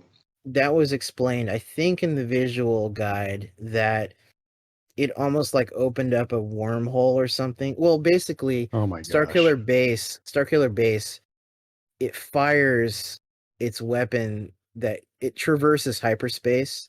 Yeah. So I think what happened is on Takodana, where Maz's castle is, there was a wormhole or something that opened up. But then again, also, why would Finn automatically know, like, hey, that's the Hosnian system? Well, Like, I don't know. yeah, it's trouble because the other thing I noticed, and I didn't pick up on it the first few times I saw it, but I picked up on it this time because I was expecting it, and I Yeah, is it's so close that you see the individual shots hit the moons and stuff. right. Like that's how close it is. Like That would have to be in the system it would for have to be in the Takodana. system. It would have to be in the system. Now, what I think that could be, it could be a wormhole reflection. In other words, like a shadow. This is my head canon. It's like a shadow image of what happened far away. And uh, I think, okay, also when Finn says they got the Hosnian system, he doesn't know that that's actually the system, but because he knows what the First Order would attack, that's probably why he's like, that's what it is. You know, he's just he jumping knows to conclusions, of the weapon. He knows what the weapon can do. and he knows what they would target because the main Republic fleet, their only main fleet that got taken out, was there. So that's where okay, that's where he's like, that's what it was. And then Han just kind of goes, okay, I get it. All right. When do I get my paycheck? Give me out when is my scene where I die and I can get off this Yeah. picture? Yeah. You already tried to kill me once, JJ. Right. I think that's all I need to cover on that scene. There's things I want to that scene though, the battle around yeah, the I want to castle and talk stuff. That about is a great scene with when the shot following Poe's X-Wing. X-wing is Oh that yeah. is great. It's Love that. one it's one take, obviously, of John Boyega running through the ruins, but Mm-hmm. then the way they graft Poe's X-Wing into the shot in the background, it's really good. And I wanted to mention also Poe's reappearance because we assume, and actually, I want to briefly mention, I should have talked about this more. Poe's capture and escape with Finn, one of my favorite scenes. I think that's up there in, it might even be my favorite scene in the movie. Just their whole camaraderie and the humor of, I was talking to myself, that whole thing. Um, and then the escape with the TIE fighter. I just love their friendship and like the whole like chummy kind of thing they have as they're flying away Mm-hmm. and then they get shot. So Yeah. they set up their friendship really cool. We assume Poe is dead as an audience. And then it's interesting that he just reappears with no explanation because then a lot of people were just like, well, where did he come from? What happened? He got off Jakku? Like, so obviously the novelization had a whole scene where he gets on a guy's speeder in the dunes and then he catches a ride to the nearest outpost or whatever. Um, so, and it almost seems like, I think in early scripts for The Force Awakens, I'm recalling, I think this is in the Art of The Force Awakens book. I think Poe was originally supposed to die on Jakku. He was just going to be in the beginning of the movie, and then that was it. And then Finn takes his jacket and just continues his mission. Um, but they decided to bring him back and make him a key part of the trilogy, I guess. Oscar's too good. It's too He, good to kill him off that quick. yeah, yeah, he is great, and so it was interesting that he's the hot ace pilot that he takes over the Luke role really for A New Hope. Um, and I like the whole squadron feel. In fact, the Poe Dameron comics are really good. I read them up to the point of The Force Awakens. I think it was last year or right before Rise of Skywalker. I read them and they're really great. I recommend people check them out. Because you learn more about Snap Wexley, played by Greg Grunberg, and Jess Pava, the girl, and a couple of those other alien pilots. I think their flight suits are kind of bulky and weird looking. The helmets aren't as cool as like the classic trilogy, but and then the X-wings are kind of like, I don't know. They're just T-65s with new paint jobs, as we Yeah, say. which is cool, but in general, we could have gotten some more ship variety in this Yeah. movie. Yeah, I think it would have helped the criticisms of the soft reboot if it was just more of a new Starfighter. But Yeah. I get it. The Resistance is using honestly tech that's like 20 or 30 years old. It's been around since like the old the old New Republic days. Um Now you want to talk about the approach to Starkiller Base by the Falcon? That's where it all begins, right? That's where the real crux of our issues begin with the sequels. I mean, Yeah, everything, right. every other problem aside, it's throwing the whole way hyperspace works right out of the window. Yep. No gravity wells. Who Yeah. cares? It was a really lazy. Obviously, it might have been a whole 10-minute scene, maybe, if they had to sneak into the shield, or it might have been just repeating things that were already seen in The Return of the Jedi and then Rogue One, which was to come a year later and do a sneak through the shield. Maybe they thought, oh, we got this other movie coming. This is just becoming a trope now. We can't do it every movie. Yeah, So but I can, at least Rogue One did it right. You know, yeah, that no, was they really did. cool to see how that planetary shield worked. Right, No, that I was think that super was cool. great. That was great. That's how And you do it. That's the Star Wars. That's the real Star Wars way. well, certainly you don't completely ignore a specific line out of A New Hope about Yes. gravity wells and stuff, Right. and exit hyperspace in an atmosphere under a shield. Which then You Rogue know, One threw out the window. Right after I praise it, then it throws that out early in the movie. But yeah, whatever. It's it's an whatever, dude. issue in general with all these new movies that they don't adhere to technical continuity with how the And I get universe it works. too. They want to show something visually cool. So at least with the Rogue One, by going into hyperspace near the surface and zooming out of the dirt and the debris that's about to hit them, visually that's really cool.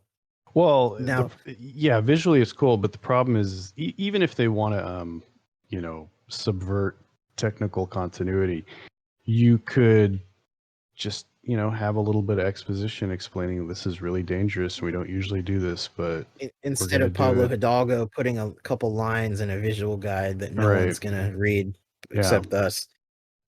Yeah, I know. That's really what it needs, a little exposition. And it's fine until you get to the next two movies where it just the problem gets exacerbated a thousandfold Yes, yes, where with we see the hyperspace Falcon and ramming and then the hyperspace skipping and all that oh stuff. It's man, oh just the skipping. Oh, you just reminded me of my least favorite scene, I think, in that movie. But yeah, gosh, that's really seemed to be a bad thing in the sequel trilogy was the how they just kind of toss hyperspace around like it's no big deal. hmm Um, but anyway, I just had to mention that real quick. I really like when they get into Starkiller Base, Han, Finn, Chewie, and they're looking for Rey. I like those scenes. It's pretty cool, especially Rey sneaking around.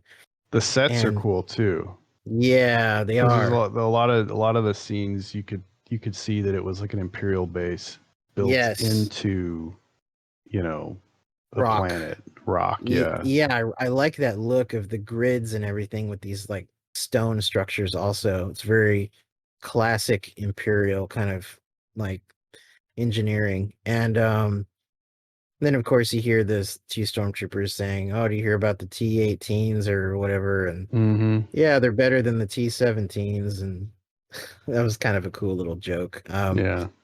But and then getting okay, they meet up with Ray. There's kind of the scene, the emotional scene, or at least trying to be emotional scene. There's a lot of stuff with Ray and Finn where I don't know if they were setting up a romantic angle or what, but there's a lot of emotion between them. And I think that's why there was a lot of shippers for them because they're like, but obviously it's just a platonic friendship. I don't know what was going on. If they were just trying to I think get, it was a mystery box. JJ was setting I up a think it mystery box. He was. wasn't overtly setting up that like these two are gonna be a thing. Yeah, It yeah, was, whoever's next can do whatever they want, like type yeah, thing. I don't yeah. know. It could have gone either way. Like, um, I think in general, aside from relationship status, I feel like Finn's character was again, it's missed opportunity. His character in the next two movies was mishandled, and Yeah. it's unfortunate. The Force Awakens definitely was his movie, as far as the focus. And yeah, he ended up being fin zoned. Oh, Oh, burn. uh, yeah. I Now would have liked, just to say, I would have liked the explanation for him. Not that there needed to be an explanation of like suddenly getting a conscience or whatever, because that's probably what it's supposed to be, like his first, combat drop it on was, Jakku, it and was according to sort of. Before the Awakening. But it would have been cool if, like, because it's kind of, it was implied in the trailers, like, ooh, there's an awakening in the Force. The movie's Right. called The Force Awakens. Maybe there's like, a lot He's of realizing something. well, he Force sensitive. Yeah. He's going to train to be a Jedi. I thought that would have been really cool. Right. Now, what's also interesting, and this is something I caught more as I saw the movie more, and I kind of picked up the connections. It's funny. Okay, the stormtrooper that dies under Finn and like wipes the bloody fingers on his face. Mm-hmm. That was his friend that he trained with in the Before the Awakening story. Yeah. It was like FN 099 or something like that, and they called him. I think they called him Nines. He was Finn's good friend. So when you read that story, there's more emotion there because you're like, oh, Yeah. dude, that's as his friend. But what's interesting, and I don't know why I didn't notice it quicker or sooner, but it's Poe that shoots that guy because you see Poe Oh, that's like, funny. yeah, it's like he takes the shot and he takes out Finn's friend, and it's almost like that's when Finn's force ability awakens or Mm-hmm. something gets activated, and that's when he has his kind of PTSD Mm-hmm. moment. But it's interesting that it came from Poe, who it's like the force transferred. There was some force destiny moment that went from Poe to Finn's friend to Finn, and it's almost like this weird thread, Mm-hmm. and I don't know how much that was thought of when they shot that scene. Maybe that is just another one of those mystery boxes that JJ was like, here's and the same thing happens in Rogue One. There's this thread of Lyra giving Jin this kyber crystal, Mm-hmm. which is then carried by her through the movie, and it almost becomes the MacGuffin. And then when they get the Death Star plans, her kyber crystal is still kind of like her good luck charm. Yeah. And then the Death Star plans obviously become the MacGuffin. And there's a whole thread of that where then you have Chirrut walking through the lasers without getting hit. Mm-hmm. And I kind of felt like there was a similar thing here where there was some kind of destiny that was moving from one character to another through the movie, leading to the end where, Yeah. you know, I don't know. It's just one of those things I see and I'm like, huh, they were obviously intending something behind this. I just don't know what.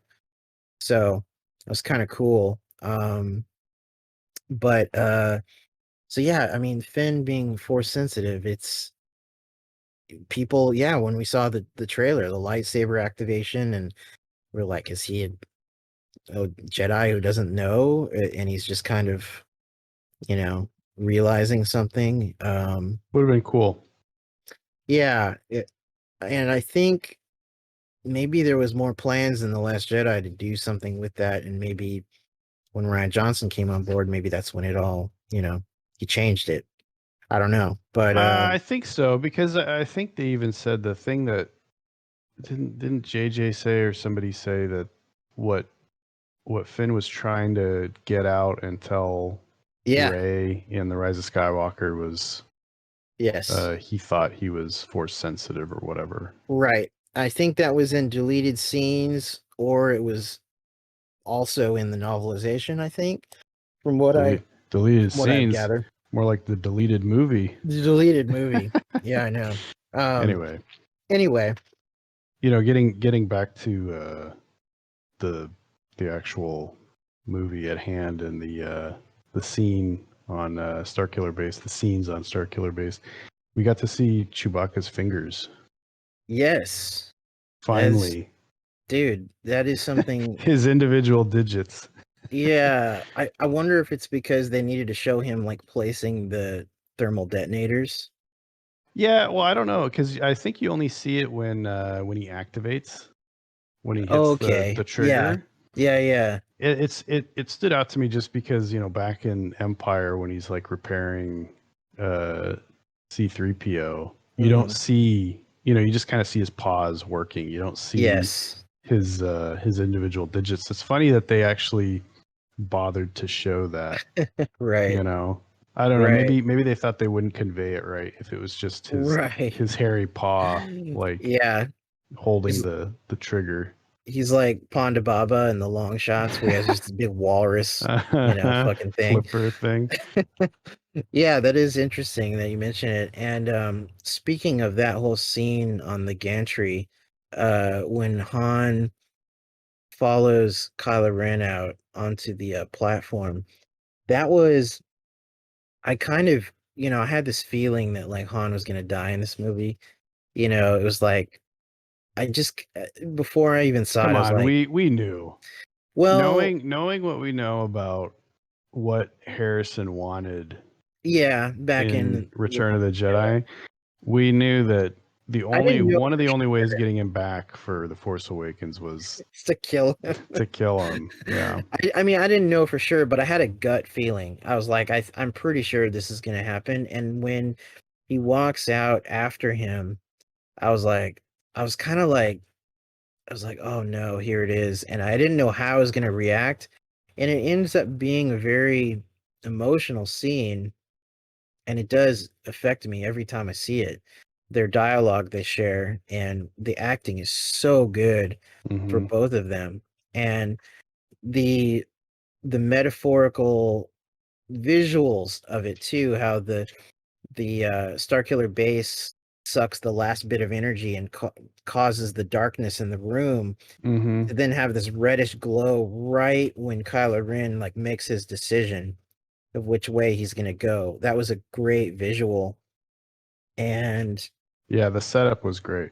Setup was really good, and it was shocking seeing it. I mean, just the explosion of the room, everyone just going, "Oh my god," like when he's hit by the lightsaber. And yeah, it's a powerful scene, and I took it better than I thought I might. I mean, I was sad, but it was a bit bittersweet feeling. But I didn't cry or anything. And it just but it is emotional though every time I watch it. So for me it's more Chewie's reaction. Yeah, gets me. Oh dude. It's dude, less totally. so like Han dying or Ben doing it or anything. It's Chewie's reaction. And also that brings up a point that I know I've mentioned to you. I'm sad that Han and Chewie never got one last line together. Where like, all they needed was Han to say to Chewie before they separated on the platform, like, "Hey, we got this," or some little like nudge or wink or something. Yeah, I mean that's a missed opportunity to me. I mean that kind of goes. That's like it's related to the people lamenting that there wasn't a scene with the big three together. Yeah, it's kind of like that. Now, I will say, I'm really glad that Peter Mayhew got to do the parts of this movie. Pretty much, I think most of the sitting and the Falcon scenes are Peter. Yeah.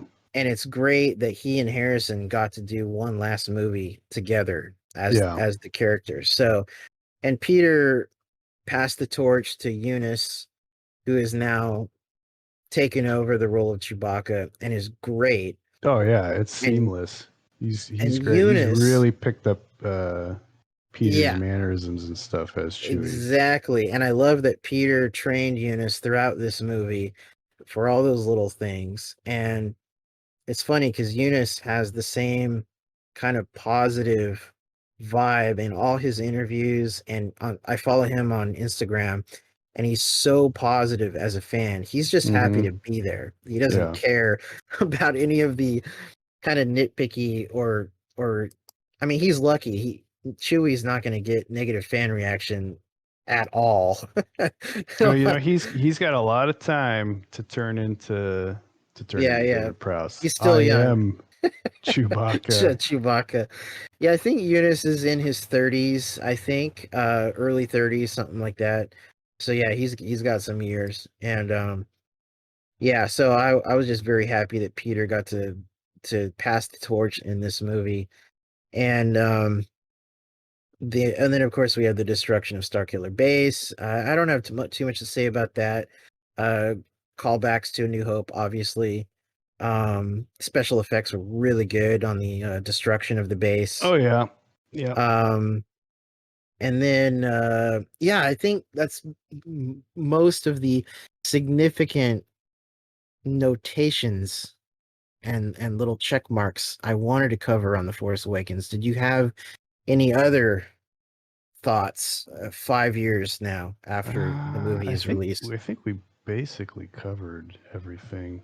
I think there's other stuff that'll come up in other conversations we have as the weeks and months go on. Things when we do episodes on certain characters or stories, we'll probably touch on other things. Yeah, unless we go through literally scene by scene. Right. And actually we can't cover all of it, but in the future, I'm interested in doing some commentaries to the movies that fans can download. So I think that might be a thing sometime. Oh yeah, that'd be fun. Yeah. I didn't like the map scene. Oh, the map scene with R2. It's kind of, I don't know. I get that portion of the map was like removed from archives or whatever, I guess. Right. But the map seemed a little cumbersome. Yeah. Yeah. I know what you mean. R2 had only, a couple minutes in this movie. Yeah, I think Luke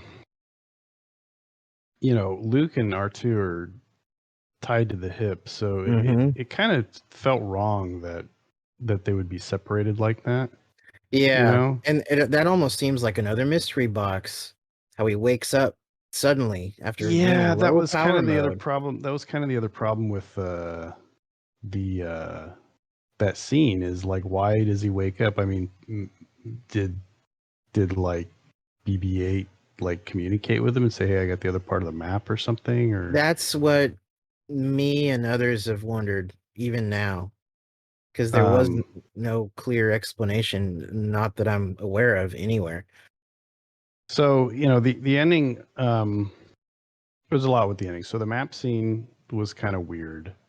That's fine. That was kind of the MacGuffin of the movie, was that portion of the map. The whole scene with when the Falcon returns and Leia and Chewie don't really share a moment. Yeah. Oh yeah. I know. That was kind of off. That was another missed opportunity. They should have shared a hug then, even more than when we first see them on Takodana. Yeah. I know, man. It's one of those things. But that's kind of like, whatever, that happened. And then the only other thing is Luke. The end. I liked the setup. I really liked the setup, and it really seemed like there was going to be this emotional moment. And it was, for those few seconds at the end. You could see the emotion in Luke's face in seeing Rey and seeing his lightsaber and stuff. And it seemed like there was this big build up to what was going to happen in the next movie with their meeting. There's that rock that kind of looks like a tombstone. Yeah. But I know some people noticed. I know I noticed it. I don't know if it was supposed to be one or if it was just kind of, another thing that JJ was like setting up for someone else to do if they wanted to, take it or leave it type thing. Right. That kind of seemed like it. like it might have been the case, but the setup was really good at the end. Yeah. I thought it was. Yeah. JJ thought it was. Right. So I remember overall, as far as the whole movie is concerned, and not thinking about the other two movies and everything that came after, there was a lot of optimism. It was a really good setup. There was problems with, little nitpicky things and technical things, but overall, it was a good soft reboot. I thought. I thought it was definitely a strong B in my book. Yeah, I would pretty much agree. Maybe even a B plus. And I think when I look back on it now, I think obviously some things are weakened a little bit, but then other things are strengthened. And it's weird. Like I still like probably half of The Last Jedi a lot, but then the problems with that movie are greater on the things I don't like, and Rise of Skywalker even more so. So Force Awakens, I feel, is a little more even. It's a little more balanced for me. So it might, on a good day, it might even be my favorite of the sequel trilogy. I think it is, and this is coming from somebody that is a huge C-3PO and Palpatine fan.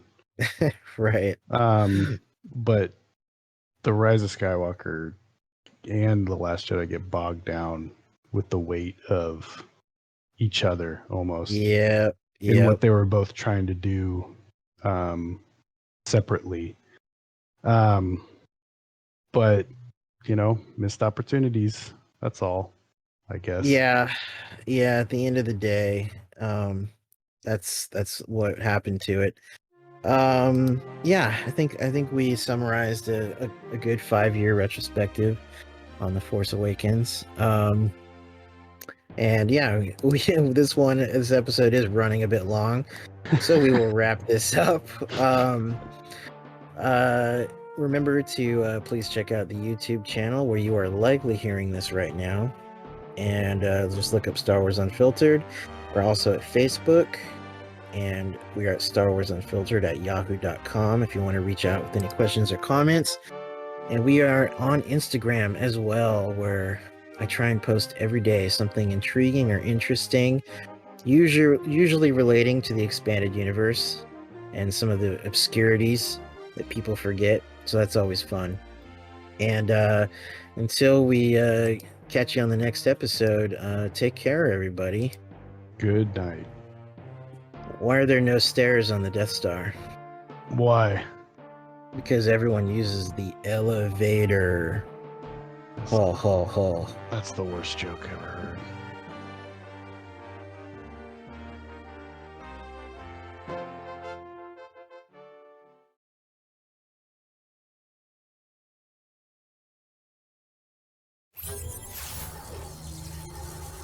What?